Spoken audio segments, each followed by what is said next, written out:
Welcome back to another technical deep dive here in the debug zone. Today we're tackling a big question and breaking it down with insights from other users.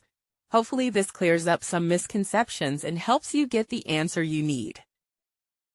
So buckle up, stay a little curious, and let's jump right in.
And that's a wrap.